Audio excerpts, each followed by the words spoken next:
담임 목사님께서 주 안에서 기뻐하라 라는 제목으로 말씀 증거하시겠습니다. 오늘은 저희 교회가 공동체로 태어난 주간이기 때문에요. 우리의 믿음의 고백을 개인의 고백이 아니라 우리 교회의 고백으로 하나님께 드렸으면 좋겠습니다. 저를 따라서 해주시면 좋겠습니다. 하나님은 사랑과 은혜교회를 사랑하신다.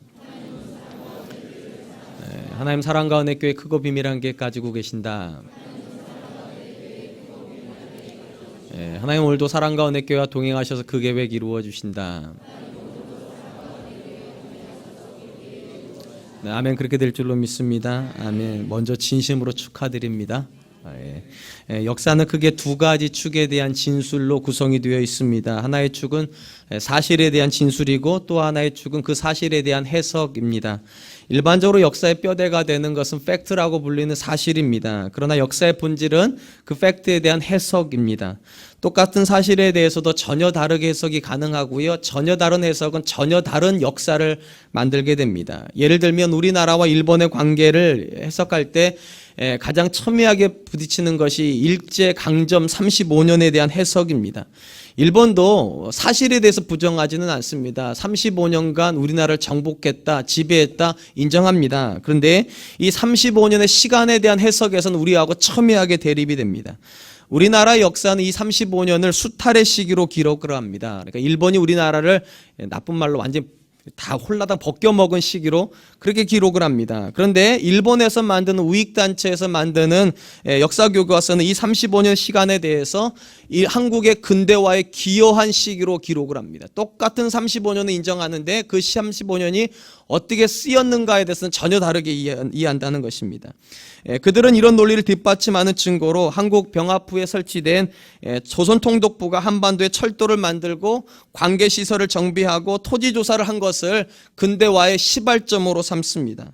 이런 논리에 근거하면 이 35년의 시간은 정말로 우리나라를 부흥시키는 근대화의 시발점으로 보아도 틀리지 않을 것입니다. 그러나 일본의 역사가들이 주장하는 한국의 근대화라는 것은 자기 합리화에 근거한 해석일 뿐이라는 걸 우리 너무나 잘 압니다.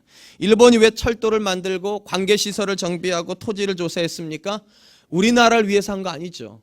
우리나라 근대화를 위해서 한 것이 아니라 저들을 위함이 있죠. 더 효과적으로 우리나라를 수탈하기 위해서. 철도를 만든 이유도 근본적으로는 각 지역에서 긁어모은 곡식과 문화재, 지하자원 같은 것을 효율적으로 운반하기 위해서 만든 것이지 우리나라 잘 되라고 만든 거 아니죠. 토지조사 해준 것도 땅을 잘 정비해 준 것도 다 목적은 같죠. 효과적으로 세금 걷어들이고 효과적으로 수탈하기 위함입니다. 이러보건대 똑같은 사실에 대해서 똑같은 사실인데도 전혀 다르게 기술이 가능합니다. 그래서 역사에서 중요한 건 사실보다는 해석이지 싶습니다. 제가 빌립보서를 시작하면서 빌립보서에 가장 많이 나오는 단어가 기쁨이라고 말씀드렸습니다. 이게 16번 정도 나오는데요. 빌립보서가 사도 바울이 감옥에서 기록한 서신이라는 것만 놓고 보아도 사도 바울이 말하는 기쁨은 사실에 대한 기쁨이 아니라 신앙 안에서 해석된 기쁨일 것입니다. 감옥이라는 사실은 도무지 감사할 수 없는 사실이지만 그 감옥 안에서도 신앙으로 해석을 하면 그 시간도 감사가 되고 기쁨이 된다는 것입니다. 이런 믿음에 근거해서 오늘 사도 바울이 이렇게 선언합니다. 주 안에서 기뻐하라. 바울은 우리에게 일어나는 모든 사건을 사람의 관점에서 보는 것이 아니라 주 안에서 보아야 된다고 말을 합니다. 그리고 주 안에서 보면 기뻐하는 것은 어쩌면 당연하다는 것입니다. 우리가 이렇게 알고 있는 대로 사도 바울이 빌립보 감옥에 갇혔을 때 주변에 있는 사람들이 가장 걱정했던 것은 복음의 침체였습니다. 복음을 주도적으로 증거했던 사도 바울이 감옥에 들어갔으니까 복음이 침체되겠구나. 그리고 교회도 힘을 잃겠구나. 이것이 그들의 생각이었고 어쩌면 바울의 생각이었을지도 모르겠습니다. 그런데 사도 바울이 감옥에 앉아가지고 주 안에서 자기의 모든 여건을 바라보고 그는 깜짝 놀랐습니다. 왜냐? 복음이 침체가 된 것이 아니라 오히려 전진이 됐더라는 겁니다. 로마 감옥에 들어와가지고 사도 바울이 매일같이 들어오는 군인들에게 복음을 증거하면서 로마대 시위대까지 복음이 들어갔고 사도 바울이 복음 사역을 하지 못하니까 그를 사랑했던 사람들이 적극적으로 복음 사역에 동참하고 심지어 사도 바울을 반대했던 사람들조차도 이때다 싶어가지고 열심히 복음을 전했답니다. 그리고 사도 바울이 무릎을 치면서 하는 고백이 그렇구나, 복음이 전진됐구나. 주 안에서 바라보니까 도무지 기뻐할 수 없을 그 상황에도 기쁨이 있구나. 인간적으로 생각하면 당연히 감옥은 기뻐할 수 없는 장소입니다. 당연히 누가 보아도 복음은 침체될 것 같습니다. 교회는 약화될 것 같습니다. 그런데 하나님께서 일하시더라는 거예요. 사도 바울이 일하는 것이 아니라 하나님이 일하시더라는 거예요. 주 안에서 보니까 그게 보이더라. 그래서 그는 감옥에서도 여전히 기뻐하는 거고 성도들에게도 기뻐하라 그렇게 말을 하는 것입니다. 일반적으로 사람들이 기쁨이라고 하면 가장 밀접하게 생각하는 것은 환경입니다. 환경이 기뻐할 만하면 기뻐합니다. 그러니까 환경이 우호적이면 내가 생각하는 대로 척척척척 맞아주면 다 기뻐해요. 근데 환경이 조금이라도 내게 부정적이고 적대적이면 사람 기쁨을 빼앗겨 버립니다. 우리 일반적으로 그렇죠. 그래서 우리가 일반적으로 환경이 지배한다 그렇게 말을 합니다. 근데 사도 바울은 빌립보 성도들을 향하여서 환경 안에서 기뻐하라고 말하는 것이 아니라 주 안에서 기뻐하라. 저는 올해 우리가 첫 창립 주간을 맞으면서 우리 마음 가운데 그런 생각이 다시 한번 있었으면 좋겠습니다. 우리 교회 역사를요, 사람의 관점이 아니라 주 안에서 바라볼 수 있기를 정말로 축원드립니다.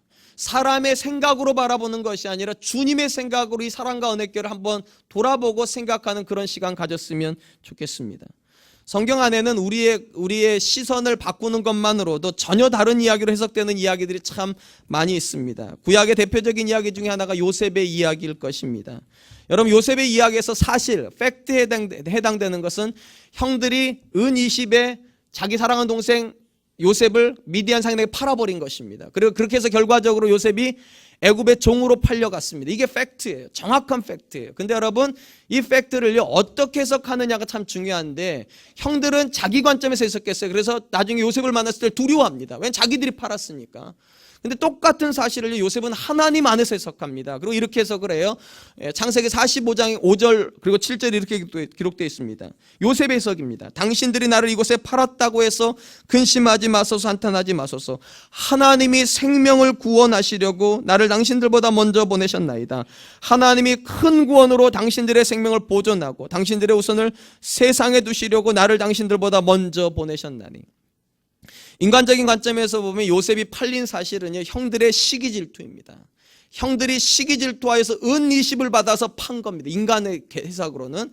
근데 요셉은 이것을 관점을 바꾸어 놓았습니다. 하나님 안에서 자기 인생을 보았습니다. 그리고 내린 결론이 뭐냐? 형들이 판 게 아니라 하나님이 보내셨답니다. 무엇을 위해서요? 저들의 큰 일을 위해서요. 저들이 이제 기근이 오거든요. 하나님께서 22년 전에 그걸 보셨어요. 기근이 올 거고 기근이 오면 애굽 위에는 양식이 없을 거고 그러면 이스라엘 땅에 있었던 그 70명의 야곱의 가족도 어려움 당할 거다. 하나님 보시고 미리 요셉을 보내놓으셨다는 거, 준비시켰다는 거예요. 그래서 형들의 가족을 살리고 아버지의 가족을 살리고. 이거 요셉의 해석이에요. 그러니까 요셉은 관점을 바꾸니까 형들의 그 질투가 안 보여요. 형들의 그 시기가 안 보여요. 그러니까 형들은 요셉을 두려워하는데 요셉은 형들을 분노하지 않습니다. 왜냐하면 시각이 바뀌어버렸거든요. 형들이 판 게 아니라 하나님이 보내신 거구나. 그러므로 여러분, 시각 하나가 바뀌면, 관점 하나가 바뀌면 전혀 다른 이야기가 되어버립니다. 팔려간 것이 아니라 하나님께서 보내신 이야기가 된다는 것입니다. 신약에도 이렇게 관점이 전혀 다른 사건이 있습니다. 예수님의 십자가 사건입니다. 십자가에서 드러난 사실은 유대 종교 지도자들이 예수님을 십자가에 못 박은 것입니다.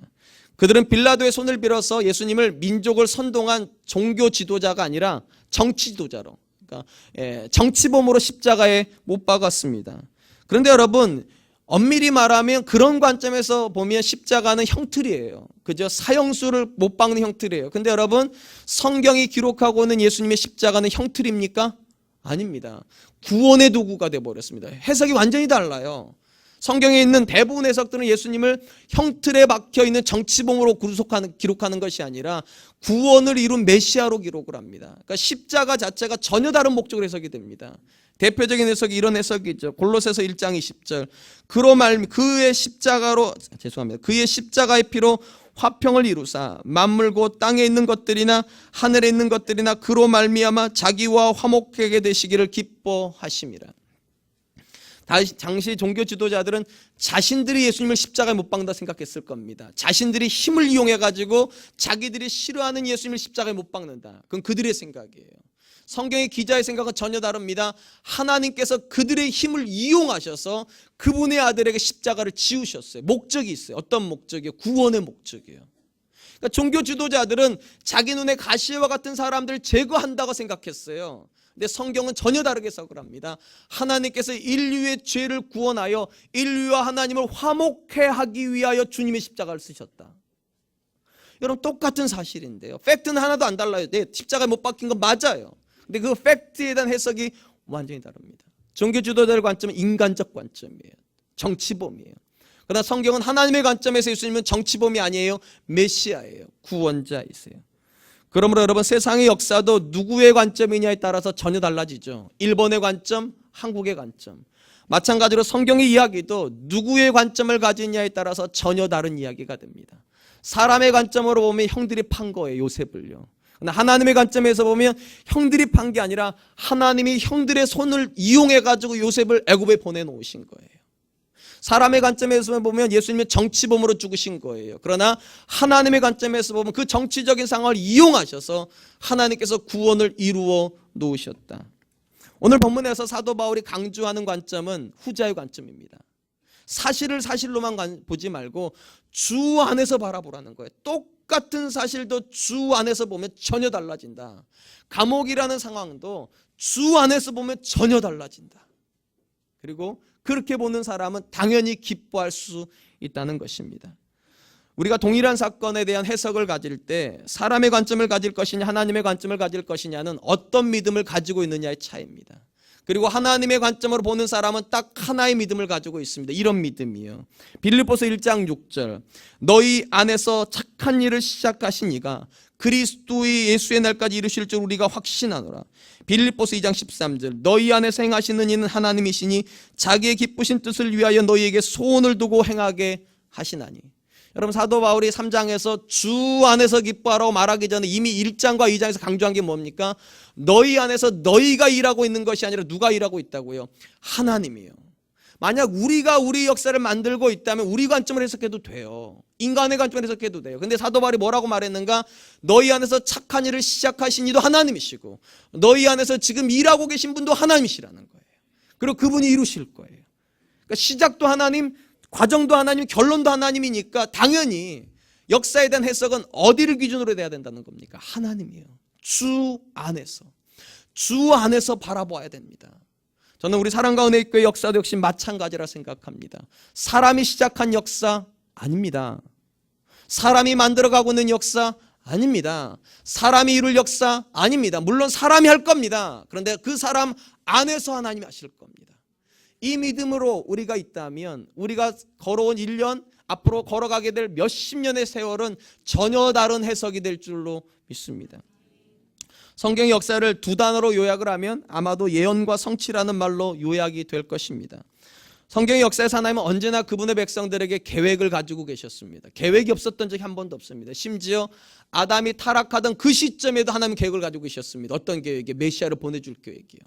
그러니까 모든 세월에 모든 사건에 하나님의 계획이 있습니다. 그리고 이 계획을 하나님 가지고만 계신 것이 아니라 언제나 선지자를 통해서 알려주셨습니다. 이걸 우리는 예언이다 또는 계시라고 부릅니다. 하나님께서 드러내 주셨어요. 그럼 여러분, 하나님께 왜 드러내 주시는 겁니까? 우리 보고 이루라고요? 내가 이걸 원하니까 너희가 하라고요? 그런 게 아니죠.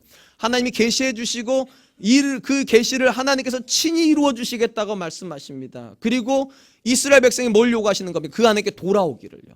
저들에게 기대하는 것은요, 예언을 성취하길 기대하시는 것이 아니라 돌아오라는 거예요. 돌아오면 내가 일하겠다는 거예요.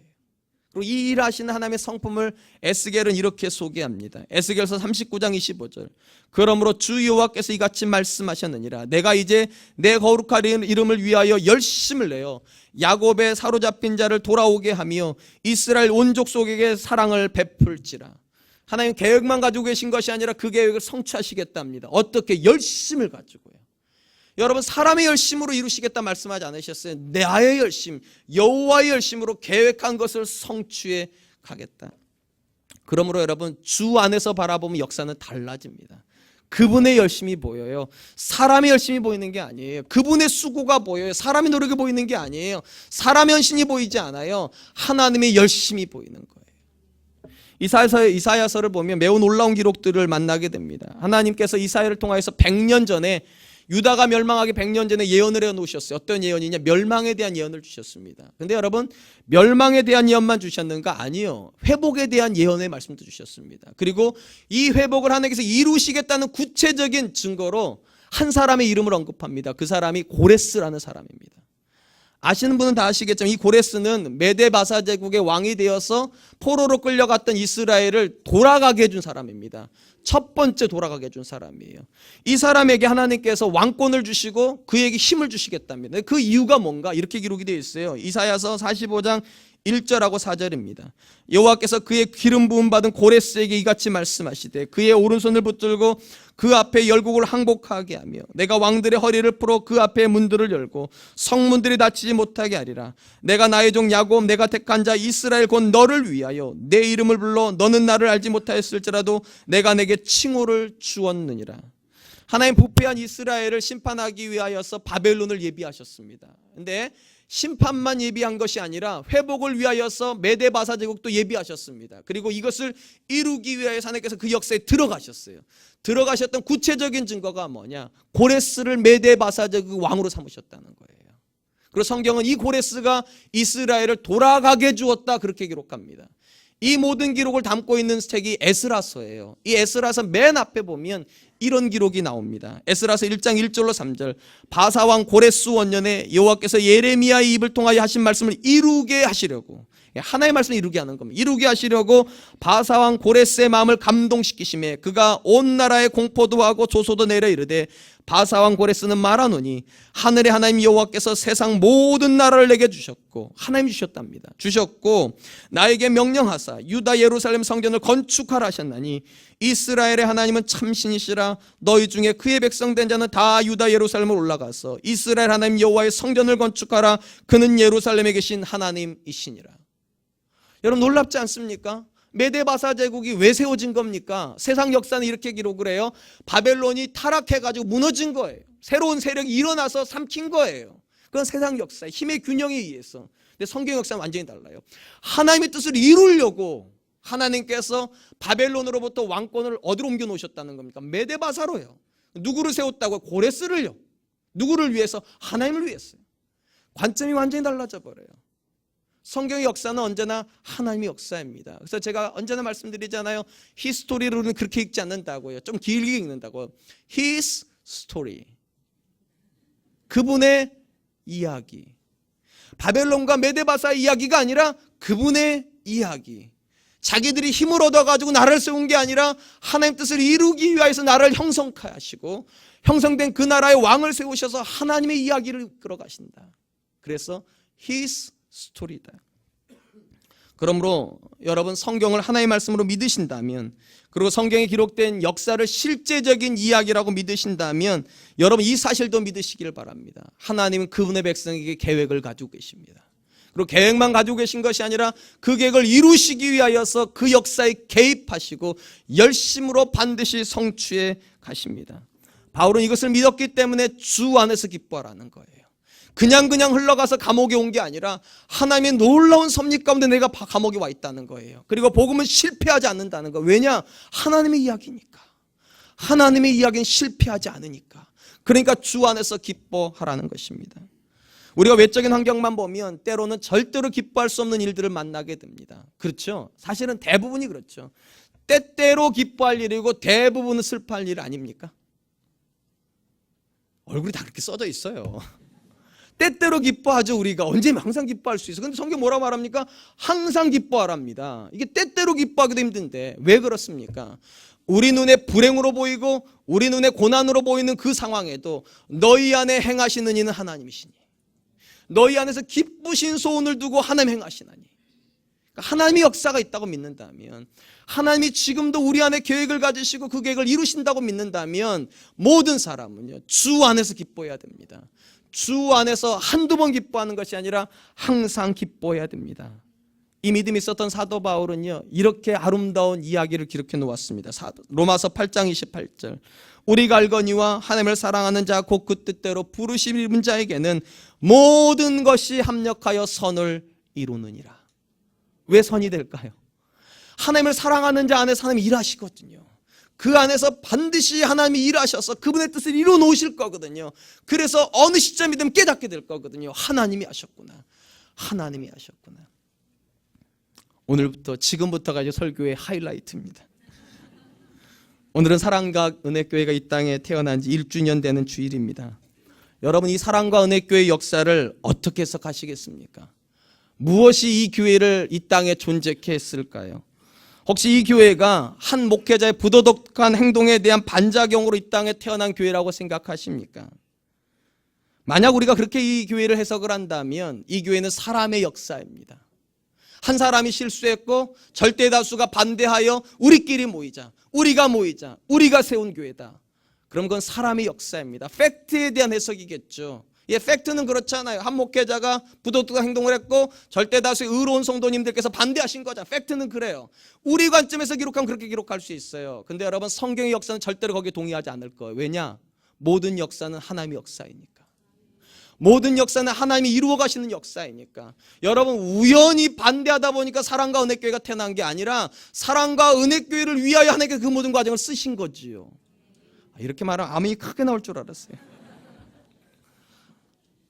여러분, 우린 그걸 믿습니다.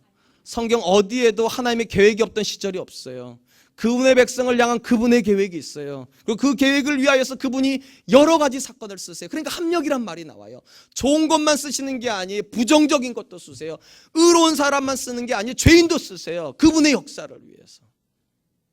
그러니까 여러분, 관점은 어디다 두냐에 따라 전혀 달라집니다. 사람의 관점으로 보면 부도덕이 보일 겁니다. 그러나 하나님의 관점으로 보면 하나님의 계획이 보일 겁니다. 사람의 관점으로 보면 사람의 의가 보일 겁니다. 그러나 하나님의 관점으로 보면 은혜가 보일 거예요. 만약에 사람이 세운 교회라면 우리 안에서는요, 공동행상이 있어야 됩니다. 누가 더 잘했느냐, 누가 더 수고했냐, 누가 더 헌신했냐, 그래야 될 겁니다. 그러나 그 모든 과정을 하나님께서 이끌었다고 믿으신다면 사람의 수고에 대한 박수 이전에 하나님의 은혜에 대한 박수가 있어야 될 줄로 믿습니다. 이제 여기서 박수 쳐야 되는 겁니다.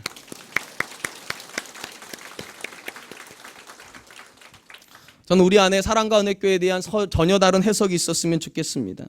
우리는 어떤 교회로부터 분리되어 나온 교회도 아니고 누구를 반대하여 세워진 교회도 아닙니다. 하나님께서 그 모든 것을 사용하셔서 그분의 마음에 있는 그 교회를 이루시기 위하여 우리를 사용해 준 줄로 믿습니다. 이렇게 합력하여 선이 되어 우리에게 주어진 교회가 사랑과 은혜교회입니다. 우리가 이렇게 사랑과 은혜교회 역사를 바라보면 여러분, 교회에 대한 해석이 완전히 달라질 것입니다. 사람의 관점에서 보면 교회, 이 사랑과 은혜교회는 아픔일 거예요. 사랑했던 교회가 깨지고 나서 세워진 교회, 분열을, 이런 단어로 요약이 될 거예요. 사람의 관점에서 보면. 그러나 하나님의 관점에서 보면 이 땅에 꼭 필요한 교회가 세워지기 위한 과정이었을 겁니다. 그리고 그렇게 믿으면 아픔이 보이는 것이 아니라 은혜가 보일 거예요. 그리고 여러분, 불평이 나오는 것이 아니라 감사가 나올 거예요. 먼 훗날 한국교회 역사는 이렇게 기록할 겁니다. 사랑과 은혜교회를 위해서 그 교회를 썼노라고. 저는 분명히 그렇게 될 거라고 믿습니다. 그 교회가, 이게 아니라 사랑과 은혜교회가 하나님께서 이 교회를 위해서 시간을 쓰셨고 사람을 쓰셨고 과정을 쓰셨다. 여러분, 저는 성경의 역사가 그런 역사라고 정말로 믿습니다. 저는 우리의 관점이 좀 바뀌었으면 좋겠어요. 주 안에서. 어떤 사람 안에서가 아니라, 어떤 사건 안에서가 아니라 주 안에서 하나님께서 소원을 가지시고 우리를 쓰셨다. 하나님께서 우리 안에서 일하셔서 우리가 여기까지 왔다. 저는 이것이 2013년 1주년을 맞이하면서 우리 마음 가운데 있는 믿음의 고백이었으면 정말 좋겠습니다. 또한 본문에서 우리가 결코 간과해서 안 되는 말이 있습니다. 사도 바울은 성도가 주 안에서 기뻐하는 것과 성도의 안전이 매우 밀접하게 관련이 있다 기록하고 있습니다. 거기 보세요. 이렇게 되어 있습니다. 끝으로 나 형제들아, 주 안에서 기뻐하라. 너희에게 같은 말을 쓰는 것이 내게는 수고로움이 없고 너희에게는 안전하니라. 그러니까 사도 바울이 지금 같은 말을 계속하는 이유가 뭐냐면 그 말하고 안전이 직결되어 있다는 거예요. 문제는 이것입니다. 여기서 말하는 같은 말이 뭐냐? 이 같은 말이라는 게 도대체 뭐를 말하는가에 따라서 해석이 완전히 달라집니다. 이 같은 말에 대해서는 두 가지 해석이 가능합니다. 첫 번째 해석은 사도 바울이 바로 앞에서 말하는 주 안에서 기뻐하라는 말이에요. 주 안에서 기뻐하라는 말, 내가 계속 너에게 하는 것이 내게는 수고롭지만 너에게는 안전하다, 이런 뜻으로 해석이 됩니다. 두 번째 가능한 해석은 사도 바울이 뒤쪽에서 말하고 있는 율법주의자를 경계하라고 하는 그 말. 왜냐하면 사도 바울이 어디나 들어가면은요, 모든 교회에 언제나 경고했던 게 율법주의자들이었습니다. 이 두 가지 중에 어느 쪽이냐가 문제예요. 해석은 취하는 쪽이니까 저는 개인적으로 앞쪽 해석을 좋아합니다. 주 안에서 기뻐하라는 말을 내가 또 하는 것이 너희에게는 내게는 번거롭지만 너희에게는 이게 유익하다. 왜냐하면 여러분 사도 바울이 1장과 2장에서 계속했던 말이 뭐냐? 자기 안에 있는 기쁨을 이야기했어요. 그리고 나서 2장 18절에 그들에게 이렇게 명령하였습니다. 이와 같이 너희도 기뻐하고 나와 함께 기뻐하라. 그리고 나서 3장 가서 이렇게 말하는 거예요. 내가 다시 한번 말하는데 주 안에서 기뻐하라. 같은 말을 하는 것이 내게는 수고롭지만 너희에게는 유익하니라. 너희에게는 안전하니라. 그러니까 기뻐하라는 말이 제가 볼 때는 사도 바울이 지금 강조하고 있는 말입니다. 그렇다면 여러분 왜 성도가 기뻐하는 것이 안전이랑 직결될까요? 조금만 생각해 보시면 답은 금방 나옵니다. 여러분 우리가 신앙생활을 할 때요, 기쁨이 있을 때 유혹을 많이 받습니까? 기쁨이 없을 때 유혹을 많이 받습니까? 이쪽은 주로 없을 때를 많이 경험해 보셨나 봐요. 예, 일반적으로 우리 안에 기쁨이 충만하면 사단은 유혹하지 않습니다. 아니 유혹을 못 합니다. 왜냐면 마음을 안 빼앗기니까. 근데 기쁨을 빼앗겨 버리면은 유혹이 시작이 됩니다. 그러니까 그때부터 이제 성적인 충동을 느끼기 시작하는 거고요, 물질적인 유혹을 느끼기 시작하는 것이고, 육체적인 쾌락을 느끼기 시작합니다. 기쁨이 빼앗겨 버렸으니까. 그러니까 안전하지가 않아요, 성도가요. 그러니까 사도 바울이 하는 말이 뭐냐? 주 안에서 기쁨을 가지고 있을 때라야 안전하다는 거예요. 여러분 왜 율법주의가 언제 공격할까? 사도 바울의 생각이 이런 거예요. 주 안에 기쁨을 빼앗겨버리면 육체의 자랑을 하려고 한다는 거예요. 육체의 자랑. 율법주의의 먹잇감이 된다는 거예요. 그러니까 율법주의에 대항할 수 있는 가장 강력한 힘은 주 안에서 기뻐하는 거예요. 사랑하는 성도 여러분, 주변을 한번 들여다보세요. 여러분 이단이 누구를 공격하던가요? 매일같이 얼굴에 기쁨이 넘치는 사람을 공격합니까? 절대로 공격하지 않아요. 왜냐하면 씨알이 안 맥히거든요. 왜냐하면 주 안에서 이미 기뻐하고 있는데 뭔 다른 기쁨을 찾아가겠냐고요. 알아요, 저들도. 어떤 사람 공격하는 근심이 가득한 사람이에요. 기쁨을 빼앗겨버린 사람 이렇게 말해요. 진리를 아십니까? 기가 막힌 거죠. 왜냐 얼굴에 진리가 없는 게 드러나니까, 기쁨이 없는 게 드러나니까 공격해 들어가는 거예요. 그리고 그 사람들 마음 쑥 빨려 들어가요. 왜냐하면 기존 교회 안에서 기쁨을 못 누렸거든요. 기존 교회 안에서 만족을 못 누렸거든요. 그러니까 그 말에 쏙 빨려 들어가 버린다고요. 사랑하는 성도 여러분, 기뻐하세요. 그것이 여러분의 신앙에 안전을 줄 겁니다. 여러분 얼굴에 기쁨이 드러나게 하게 하세요. 여러분 거울 보시고요, 여러분 얼굴에 보면 기쁨이 없으면 회개하세요. 왜냐하면 그거는 하나님께서 여러분 안에서 일하고 계심을 안 믿고 있다는 증거예요. 하나님 안에 있으면 하나님이 일하고 계심을 믿으면 사도 말하잖아요. 기뻐하는 거라고. 그거는. 그리고 기뻐하면 사단은 공격하지 못한다고요. 분명한 것은 하나님 성도에게 기쁨을 주시기 위해서 일하십니다. 하나님은 성도에게 기쁨을 주기 위해서 일하세요. 사단은 반대 일을 합니다. 그 기쁨을 빼앗으려고 일합니다. 빼앗으려고요. 빼앗겨야 유혹이 시작되니까요. 빼앗겨야 시험이 시작되니까. 선택은 우리 몫이에요. 어느 쪽으로 가느냐예요. 하나님이 일하심을 믿고 기뻐할 것이냐, 아니면 우리 안에서 없는 것 때문에, 우리 안에서 불편한 것 때문에 불평할 것이냐, 우리 몫이에요. 전혀 다른 결론으로 갑니다. 성경에 보면 선지자임에도 불구하고 참 독특한 한 사람이 나옵니다. 하박국이라는 사람입니다. 이 사람은 온통 불만이 가득했던 사람입니다. 보통 선지서가 어느 정도 흘러간 다음에 불평이 나오기 마련인데, 이 하박국은 시작하자마자 불평합니다. 시작하자마자. 하박국 1장 2절 4절 시작하자마자예요. 여호와여, 내가 부르짖어도 주께서 듣지 아니하시니 어느 때까지이니까? 내가 강포로 말미암아 외쳐도 주께서 구원하지 아니하시나이다. 어찌하여 내게 죄악을 보게 하시며 패역을 눈으로 보게 하시나이까? 겁탈과 강포가 내 앞에 있고 변론과 분쟁이 일어났나이다. 이러므로 율법이 해이하고 정의가 전혀 시행되지 못하오니 이는 악인이 의인을 애워쌌으므로 정의가 굽게 행하여 짐이니이다. 제가 지금 제대로 읽었죠? 불평이 가득하잖아요 지금. 따지듯이 하나님께 그러는 거예요. 하나님, 어떻게 이런 일이 일어날 수 있습니까? 어떻게 의인은 그렇게 어려운데 악인은 저렇게 형통합니까? 어떻게 악인이 의인을 그렇게 핍박하고 어렵게 만듭니까? 하나님, 이래도 되는 겁니까? 불평을 합니다. 하나님께서 그 하박국에게 그러면 어떻게 하실까요? 하나님의 계획을 보여주십니다. 하박국에게요. 그리고 이렇게 말해. 내가 너희 안에 계획이 있다고. 그리고 내가 반드시 이룰 거라고. 그리고 이렇게 선언해요. 오직 의인은 믿음으로 사는 거라고. 어떤 믿음이요? 하나님이 계획을 가지고 있다는 믿음이요. 어떤 믿음이요? 하나님이 그 계획을 성취하신다는 믿음이요. 그리고 하박국에 그 믿음이 들어옵니다. 그러자 그가 불평으로 가득했던 삶에서요 찬양을 선택하기 시작합니다. 이전까지는 하나님 일하심에 대해서 분노가 있을 땐 분노를 선택했는데 하나님 일하심에 대한 믿음이 생기자가 찬양을 선택합니다. 그리고 이렇게 찬양을 합니다. 하박국 3장 17절 18절 비록 무화과 나무가 무성하지 못하며 포도나무 열매가 없으며 감람나무에 소출이 없으며 밭에 먹을 것이 없으며 우리의 양이 없으며 외양간에 소가 없을지라도 나는 여호와로 말미암아 즐거워하며 나의 구원의 하나님으로 말미암아 기뻐하리로다. 여러분, 하박국이 현실만 보았을 때는요, 외형만 보았을 땐 불평이었어요. 그리고 그 안에 시험거리가 가득했어요. 근데 그 안에서 일하시는 하나님, 그 안에 계획을 가지고 계신 하나님을 보자 그 입술에서 갑자기 불평이 나온 것이 아니라 찬양이 나왔습니다. 그러므로 여러분, 신앙은 선택입니다. 어느 쪽을 선택할 것이냐, 보이는 것 선택할 거냐, 믿음을 선택할 거냐. 하박국은 그 믿음을 선택했습니다. 오직 의인은 믿음으로 말미암아 살리라. 그러므로 사랑하는 성도 여러분, 왜 우리가 기뻐해야 됩니까? 믿음이 있기 때문에. 어떤 믿음이요? 하나님이 계획을 가지고 계시며 하나님 오늘도 나와 동행하셔서 그 계획을 이루어주고 계시다는 이 믿음인 줄로 믿습니다. 그리고 이 믿음이 있는 사람은 반드시 하나님의 선한 계획을 만납니다. 왜냐? 그 안에 기대감이 있거든요. 기대감 있는 사람은 기도할 거거든요. 기도한 사람은 반드시 만날 거거든요, 그 하나님을. 그러나 여러분, 이 마음 가운데, 이 입술 가운데 불평, 불만이 가득한 사람은 절대로 하나님 놀라운 계획을 못 만납니다. 왜냐? 기대감이 없거든요, 그 사람은. 기대감이 없으면 절대로 기도 안 하거든요. 기도 안 하는 사람에게 하나님께서 그분의 뜻을 이루어 주실 리가 없거든요. 우리 사랑과 은혜교회 성도님들 안에 기대감 있기를 축원드립니다. 현실을 보시고 불평하기 이전에 우리 안에서 일하고 계신 하나님 때문에 기대감 가지시기를 축원드립니다. 사랑하는 성도 여러분, 사랑과 은혜교회 외적인 부분만 보면 절대로 그렇게 기쁨이 많이 나오지 않으실 거예요. 다른 교회처럼 좋은 예배실을 가지고 있는 것도 아니지 않습니까? 물질이 풍성한 것도 아니고요. 그리고 보시면 알겠지만 담임 목사가 그렇게 썩 훌륭하지도 않고요. 나이가 많은 것도 아니고 많이 배운 것도 아니고 그렇다고 인상이 예수님 같지도 않고 부족한 것밖에 없어요. 정말 많은 불평할 수 있을 거고 정말 많은 불만을 가질 수 있을 겁니다. 그럼에도 불구하고 여러분 기억하세요. 주 안에서 기뻐하지 않으면 여러분의 신앙에 도움이 안 돼요. 여러분, 저 같은 목사를 가지고 있어도 주 안에 기뻐하세요.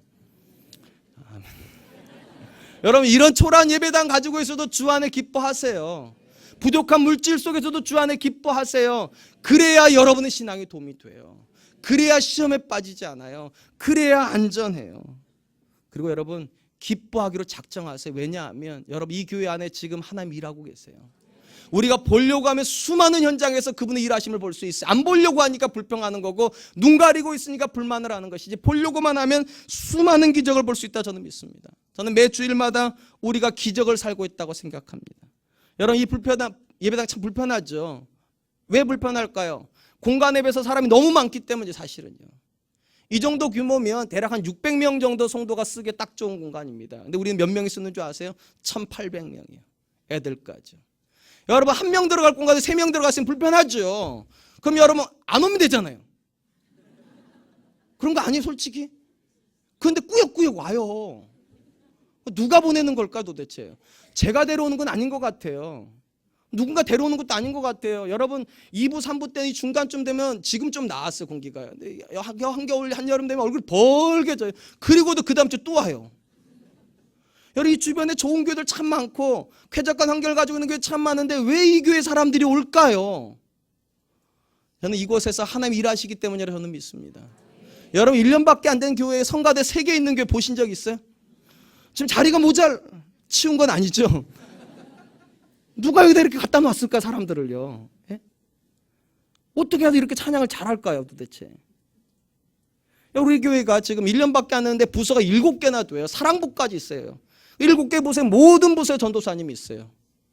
누가 갖다 놓은 걸까요? 인간적으로 생각하면 저보고 이 교회 오라고 그랬으면 솔직히 말해가지고 부목사로 오라고 저는 안 왔어요. 담임 목사니까 왔지. 아니, 죄송해요. 인간적인 이야기로 깨진 교회잖아요, 사실은. 누가 오고 싶겠냐. 근데 여기 와 있어요. 근데 여러분, 형편없는 사람들이 왔을까요? 괜찮은 사람이 왔을까요? 괜찮은 사람이 왔어요. 누가 보냈을까요, 도대체? 우리 아이들이요, 참 열심히 모입니다. 애들이 교회를 너무 좋아해요. 저희 아들도 너무 좋아해요. 아이들도요. 우리 부목사님 딸 아들들 다 좋아해요. 누가 좋아하게 만드는 걸까, 이 초라한 교회를요? 불평불만하려고 말하면 한도 끝도 없지만 찬양하려고 따지면 또 한도 끝도 없어요. 하나님이 일하심을 보려고 그리고 그 믿음으로 보기 시작하면 불편한 것도 있지만 그 속에 일하신 하나님을 보게 됩니다. 자, 우리 사랑과 은혜 교회가 불평불만이 아니라 주 안에서 기뻐하기로 작정하기를 축원드립니다. 그러면 하나님 볼 거예요.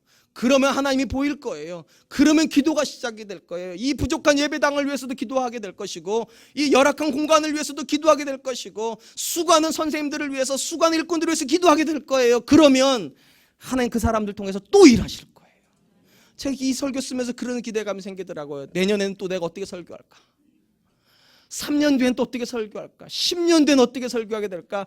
이 10년 뒤에는 또 얼마나 대단한 설교를 하게 될까? 죄송해요. 제 얘기가 아니라 하나님이 하신 그 대단한 이야기들. 올해는 성가대밖에 제가 얘기 못했지만 기악팀이 생길 줄 또 압니까? 아멘 크게 좀 해주세요. 악기팀이 생겨서 웅장하게 연주할 날이 오지 않겠습니까? 우리에게요. 우리도 이제 더 이상 불편한 예배당이 아니라 하나님께 영광 돌릴 수 있는 예배당을 하나님께 주셨다고 그렇게 할 날이 오지 않겠습니까? 근데 여러분 명심 마세요. 우리가 하는 거 아니에요. 하나님이 주실 거예요. 그 믿음이 있으시다면 불평은 잠시 뒤로 밀어놓으세요. 부족한 걸 보고 원망할 생각하지 마시고요. 기대감을 가지세요. 기대감이 교회를 건강하게 만드는 거예요. 기대감이 있어야 기도하는 거고, 기도가 교회를 살아있게 만드는 거예요. 1주년이 왔습니다. 기가 막힌 세월이에요. 1주년 동안 사람들이 많이 생각했을 거예요. 많이 떨어져 나갈 거라고. 모 장로님이 그러시더라고. 한 700명 남았으면 괜찮다 생각했다고. 근데 그거 아세요? 우리 매주마다 성장하고 있다는 것을요. 누가 하셨을까요? 하나님이요. 그 믿으신다면 주 안에서 기뻐할 수 있기를 축원드립니다. 이제 말씀을 맺겠습니다. 왜 우리가 기뻐해야 됩니까? 딱 하나 사실 때문이에요. 우리 안에서 하나님이 일하고 계시기 때문에. 우리 안에 그분의 계획이 있기 때문에. 우리 안에서 그분의 꿈이 이루어지고 있기 때문에. 이 1주년을 시작하면서 이 뒤에 문구 한번 보세요. 하나님의 꿈을 이루어드리는 교회. 여러분 하나님이 잘 되면 우리가 잘 될 줄로 믿습니다. 여러분 내가 잘 될 생각하지 마세요. 하나님이 잘 되게 하세요. 하나님이 잘 되면 그분이 사람들 데려오실 겁니다. 그분이 사람들 세워주실 겁니다. 그분이 건물도 주실 겁니다. 그분이 사역도 주실 겁니다. 그래서 기뻐할 수 있는 거예요. 그리고 여러분 명심하세요. 기쁨을 빼앗기지 않도록 조심하세요. 여러분 부족한 환경 속에 있기 때문에 원망할 수 있어요. 저 이해해요. 연약한 사람들 때문에 서로 의견이 달라질 수 있어요. 그거 저 이해해요. 근데 여러분 하나님이 실수하지 않으세요. 하나님이 실패하지 않으세요. 그 믿음 가지시고 어떤 환경 속에서든지 어떤 상황 속에서든지 주 안에서 기뻐할 수 있는 저와 여러분 되시기를 주님의 이름으로 축원드리겠습니다. 이 시간 우리 하나님께 찬양할 텐데요. 찬양 가사가 참 멋있어요. 다 표현 못해도 나 표현하리라. 다 고백 못해도 나 고백하리라. 다 알 수 없어도 나 알아가리라. 닮아가리라.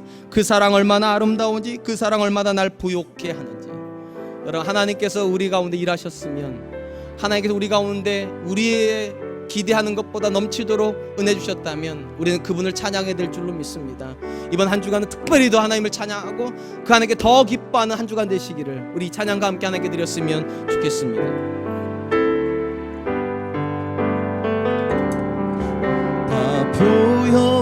나 표현하리라. 나 표현하리라.